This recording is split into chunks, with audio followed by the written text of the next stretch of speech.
2 jours, l'esplanade de la mairie de Saint-André-les-Vergers a laissé place aux jeux en solo ou à plusieurs. On a 47 ans et on joue encore à la baballe. Pour s'amuser en toute simplicité, la distraction la plus visible de cette 2e édition du Festival du Jeu reste sans doute le cerf-volant. Si on déroule tout, ils veulent jusqu'à 1 km de fil. On a le record, 7000 cerfs-volants, il fait 3 km de long. Et on construit des grands cerfs-volants, comme on a une pieuvre de 600 mètres carrés de tissu, elle tire une tonne de traction, donc c'est la plus grosse pieuvre du monde.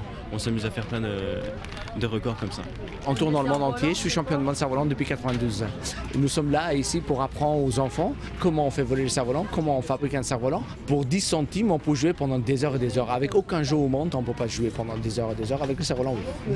Jouer pendant des heures, ce n'est pas forcément le programme prévu par les visiteurs qui s'adonnent à un moment de détente. C'est des jeux qu'on ne connaît pas du tout, des jeux qui sont souvent simples à faire avec les enfants. Je ne connais pas madame, alors je n'allais pas l'emmener dans un café.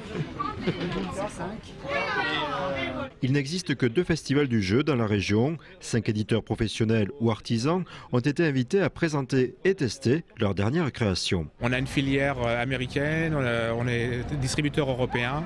Dans la société, il y a une équipe d'animation, parce que beaucoup de gens ne connaissent pas forcément les jeux. Vous allez avoir des gens qui seront plus vers les jeux de lettres ou plus vers les jeux de stratégie. Donc là, vous allez participer, tester, goûter, est-ce que ça me plaît, est-ce que ça ne me plaît pas. Ça permet de voir le public, de voir comment le jeu fonctionne en réalité, parce que des fois on est derrière son bureau et on ne voit pas comment ça fonctionne réellement.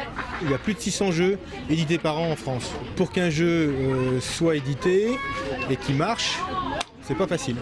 Justement, Saint-André-les-Vergers est la seule commune à proposer une solution pour s'y retrouver. Puisqu'on a créé une ludothèque qui reste la seule de l'agglomération et pratiquement la seule du département, je crois. Et c'est quelque chose qui a un grand succès et qui nous permet à la fois d'être sur le côté loisir, mais aussi sur le côté éducation, puisque les écoles ont un accès régulier à cette ludothèque. Et là, ça permet de faire connaître à tous que le jeu, ça peut être vu de façon tout à fait différente et sur des palettes complètement originales.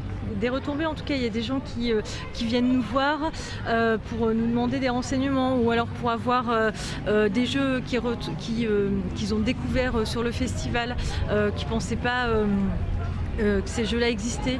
L'an passé, malgré un déluge de pluie, près de 800 visiteurs ont participé à la fête du jeu. Pour jouer sans craindre les foudres du ciel, la ludothèque de Saint-André-les-Vergers ouvre ses portes durant toute l'année.